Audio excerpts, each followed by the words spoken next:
আমরা সমাজে যাদেরকে নিয়ে চলাফেরা করি তাদের মুখে অনেকের কাছে শুনি লোকটা খুব তেলবাজ, অর্থাৎ তেল দিতে খুব ভালো পারে, একে বলে তেল মারা পার্টি। এই ধরনের কথা আমরা শুনে থাকি। সেই তেল মারা পার্টি অর্থাৎ একে শুদ্ধ ভাষায় বলে তৈলবাজ।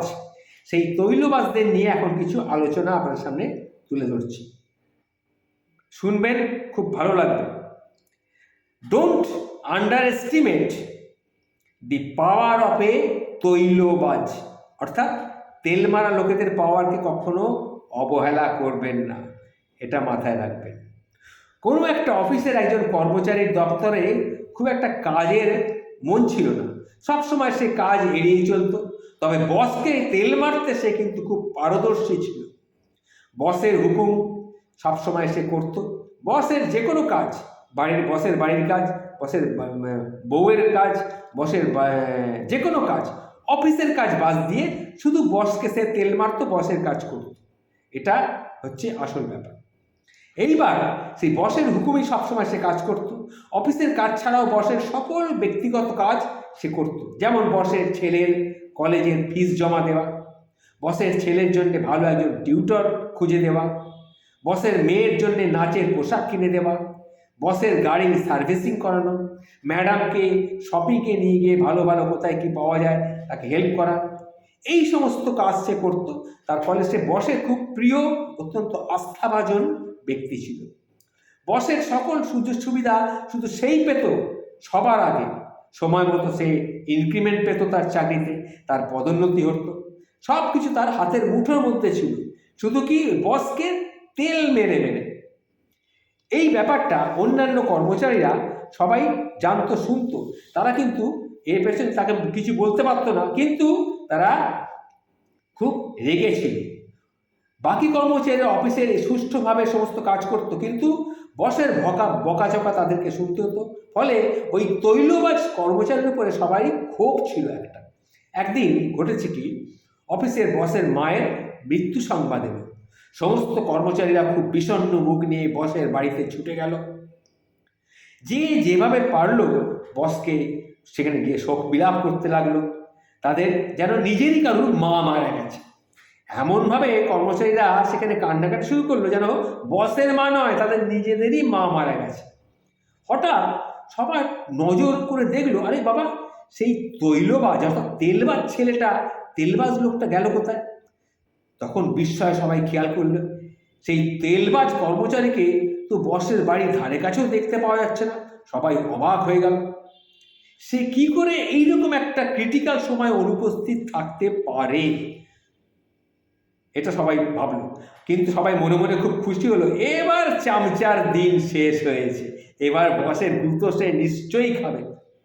এবার সে বসের বকাঝকা থেকে আরম্ভ করে সব কিছু সে নিশ্চয়ই পাবে, নিশ্চয়ই বসের নেক নজরে সে এবার পড়তে বাধ্য। যাই হোক, দিন তো শেষ হলো। দিন শেষ হওয়ার পর কি হলো, বাড়িতে অন্ত্যেষ্টি, যাবতীয় জিনিসপত্র সমস্ত কেনাকাটা হলো, মালা টালা সব কেনাকাটা হলো করে বসের মাকে গাড়িতে করে নিয়ে সবাই শ্মশানে রওনা হলো। যাই হোক, শ্মশানে গিয়ে যখন যাওয়া হলো তখন প্রায় সন্ধে লাগে। সেই সময় গিয়ে শ্মশানে গেল, গিয়ে দেখলো সবার মন খুব খারাপ হয়ে, কারণ কি ইতিমধ্যে তার আগে 16খানা শবদেহ সারিবদ্ধভাবে ওখানে রাখা আছে। সেই 17 নম্বরে গিয়ে এই দেহটাকে জ্বালানো হবে, নাম লেখানো হলো, 17 নম্বরে পড়বে। সবার মন খুব খারাপ হয়ে গেল, তাহলে এতক্ষণ সবাইকে শ্মশানে থাকতে হবে। 16খানা শবদেহ পুড়তে এক একটা অন্তত প্রায় 1 ঘন্টা কাছাকাছি সময় লাগে। তার মানে রাত কাবার হয়ে পরের দিনও পার হয়ে যাবে। কি করবে এই সবাই চিন্তা। ইতিমধ্যে সপ্তাহের 1 ঘন্টাও যদি লাগে এক একটাতে, তা রাত পেরিয়ে পরের দিন হয়ে যাবে, সকাল হয়ে যাবে। বসের মুখখানাও লাল হয়ে গেল, বস খুব বিরক্ত হয়ে গেল।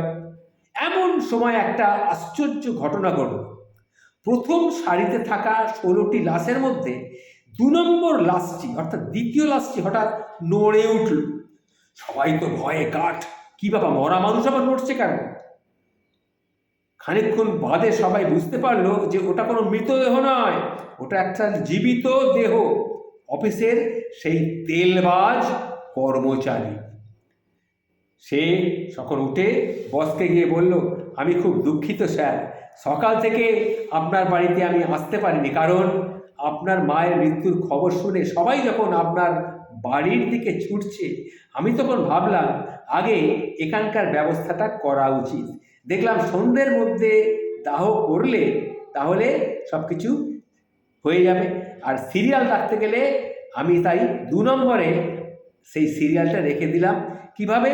আমি সিরিয়ালে আপনার মায়ের নামটা লিখিয়ে দিয়েছিলাম, আগে লিখিয়ে দিয়ে সেই 8টা থেকে, সকাল 8টা থেকে আমি মরা লাশের মতন এখানে পড়ে আছি কাপড় চাপা দিয়ে। বুঝতে পারছেন স্যার কত কষ্ট করতে হয়? সকাল 8টা থেকে এখন সন্ধে হয়ে এলো, 8টার সময় আমি 2 নম্বরে আপনার মায়ের নাম লিখিয়ে এখানে মুড়ি দিয়ে শুয়ে আছি, আর এখন সন্ধে হতে চলল। বুঝুন, সেই মরা লাশের মতো আমি পড়ে আছি। তার এই ডেডিকেশন দেখে, তার ডেডিকেশনের লেভেলটা দেখে সবাই তো হতবাক। আর বস তো গভীর কৃতজ্ঞতায় তখন কখনো তার অন্যান্য কর্মচারীর দিকে তাকাচ্ছে, যেন তার সেই কর্মচারীগুলো সে খেয়েই ফেলবে, আর এই তেলমারা ছেলেটির দিকে খুব দয়ার চোখে তাকাচ্ছে, তাকে বলছে, তুই সঠিক কাজ করেছিস, এই না হলে তুই আমার কর্মচারী, এই জন্যেই আমি তোকে সবার চেয়ে বেশি ভালোবাসি, সবার চেয়ে বেশি কাছের লোক বলে মনে করি। আর একটা কথা বলি, যেটা কাজের কথা, সেটা আমার আর একটু জুটছি, সেটা হচ্ছে এই তেলবাজেরা সবসময় কিন্তু প্রখর মেধাবী বুদ্ধিসম্পন্ন হয়ে থাকে। এদের উদ্ভাবনীয় শক্তি কিন্তু একটা ব্যতিক্রমী ধরনের হয়ে থাকে, যে কারণে আমি প্রথমেই বলেছি এদের মেধাবী শক্তি অত্যন্ত প্রখর, উদ্ভাবনীয় শক্তিও একটা ব্যতিক্রমী। আমি আগেই সেই কথাটা বলেছি, কি কথা না, don't underestimate the power of a তৈলবাজ।